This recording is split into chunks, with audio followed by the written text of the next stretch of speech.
baru 10 IPS terutama. Ketemu lagi dengan Bu Sisil. Pada pagi hari ini Bu Sisil akan kembali menjelaskan. Untuk video pembelajaran kali ini kita akan bahas tentang sistem ekonomi ya. Kalian sudah belajar macam-macam sistem ekonomi, ada tradisional, sistem ekonomi pasar atau liberal, sistem ekonomi komando ya, atau sosialis, dan sistem ekonomi campuran. Nah, di sini saya akan menjelaskan lebih jelas. Semoga bermanfaat untuk kalian. Silakan menonton dengan baik. Jika belum paham bisa menghubungi Bu Sisil untuk bertanya. Ya, selamat menonton teman-teman. Baik, anak-anak, kita akan bahas satu persatu tentang sistem ekonomi itu apa ya. Dimulai dari pengertian sistem ekonomi. Nah, untuk sistem ekonomi ini, apa sih sistem ekonomi? Sistem ekonomi itu adalah sebuah aturan di mana suatu negara itu menganut satu sistem ekonomi untuk mengatasi masalah-masalah ekonomi yang terjadi di negara tersebut ya, lebih kepada kelembagaannya, seperangkat kelembagaan untuk mengatur tatanan kehidupan produksi, konsumsi, dan distribusi. Nah, untuk jenis-jenis sistem ekonomi ada 4 ya, tadi sudah Ibu Sisil sebutkan. Nah, yang pertama sistem ekonomi tradisional. Nah, pada intinya sistem tradisional ini lebih kepada masyarakat tradisional, masih turun-temurun ya, masih menganut adat istiadat, tidak mau mengenal perubahan-perubahan yang lebih modern. Nah, biasanya masih kental sekali. Tekniknya itu biasanya masih sederhana, masih menggunakan alat, masih menggunakan misalkan untuk membajak sawah itu lebih menggunakan kerbau ya, alat-alatnya pun masih begitu sederhana sekali. Nah, modalnya pun mereka masih menggunakan modal yang sedikit ya, sistem pertukarannya dari orang satu ke orang yang lain masih barter ya. Misalkan saya punya 1 ikat sayuran ditukar dengan bawang merah, nanti kita tuker-tukeran ya, untuk kebutuhan sehari-hari kita tukar menukar. Nah, maka pembagian kerjanya juga belum jelas dan masih tradisi. Fokusnya hanya kepada lahan pertanian ya. Saya menanam dan saya akan menggunakan hasil tanamannya untuk kebutuhan saya sendiri dan keluarga saya sendiri.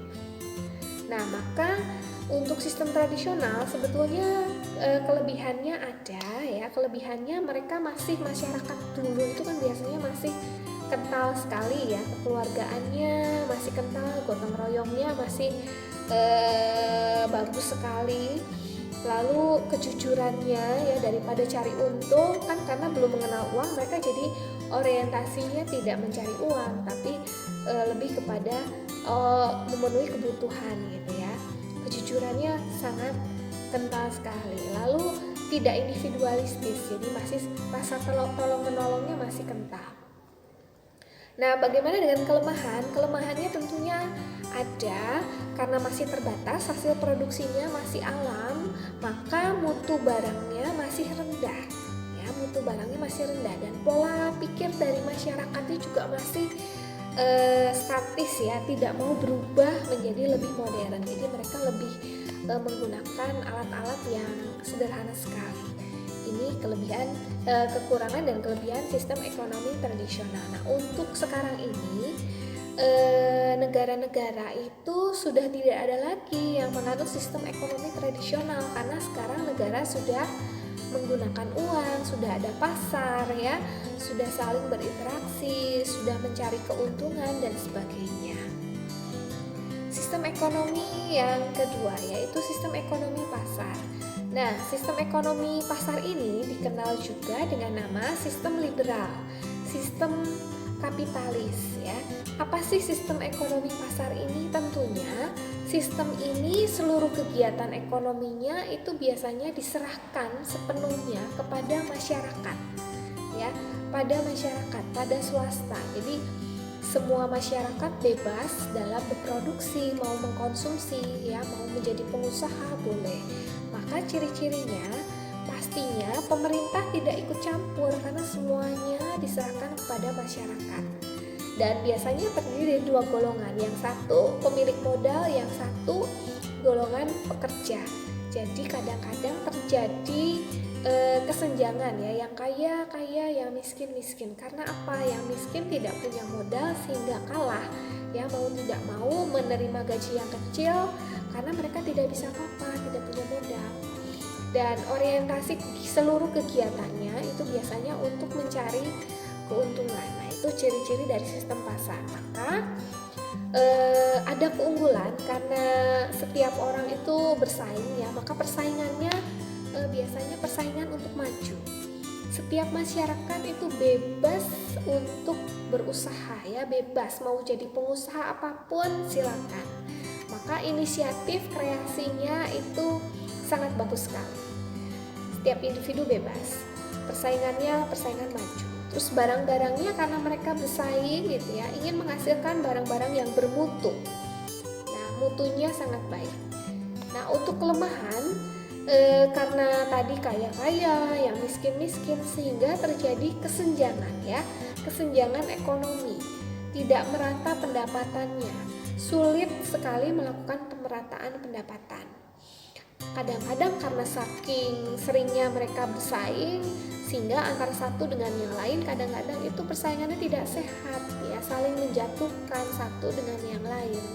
Dan kadang-kadang ada juga terjadi monopoli yang merugikan masyarakat. Salah satu yang punya modal tinggi sehingga memberikan harga yang semena-mena, ada masyarakat kecil yang merasa dirugikan. Itu karena faktor monopoli, tidak ada lagi yang jual kecuali perusahaan A misalnya, sehingga tadi banyak yang dirugikan ya.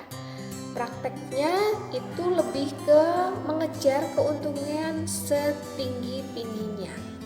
Ini sistem ekonomi pasar. Nah, untuk negara-negara biasanya tidak ada yang 100% menganut sistem ekonomi pasar ya, karena sebetulnya perlu sekali peran pemerintah. Maka yang ada negara yang ada itu lebih dominan ke sistem pasar, yaitu biasanya sistem ekonomi yang dianut oleh Amerika ya. Oke, untuk sistem yang berikutnya, sistem yang ketiga, sistem ekonomi komando atau kadang-kadang disebut dengan sosialis. Nah, kebalikan dari sistem liberal, kalau yang sistem komando yang memegang peranan penting dalam kegiatan ekonomi adalah pemerintah ya. Jadi ingat, kunci utamanya adalah pemerintah. Semua yang mengatur adalah pemerintah ya. Jadi semua alat produksi yang mengatur adalah pemerintah. Masyarakat tidak boleh, tidak memiliki hak ya.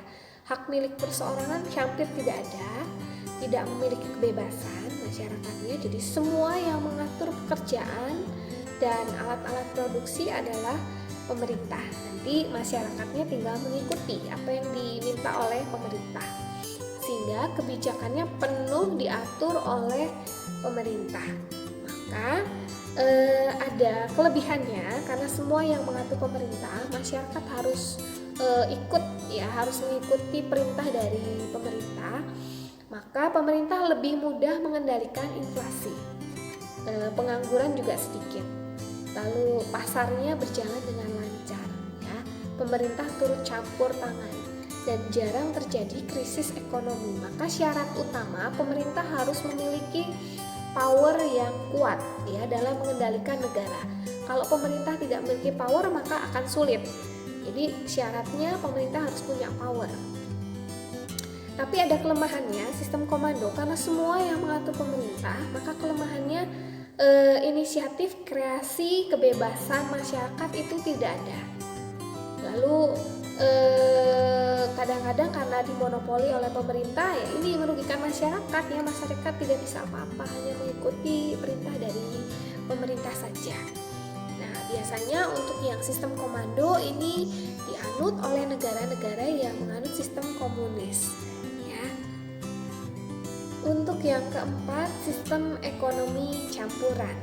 Nah, sistem ekonomi campuran ini muncul karena ada beberapa kelemahan dari sistem yang sebelumnya ya. Jadi ini mencampur dua sistem yang sebelumnya ada pasar dan komando, dicampur menjadi satu kelemahannya, sehingga ada dua peran, pemerintah berperan dan juga swasta berperan dalam mengatur perekonomian.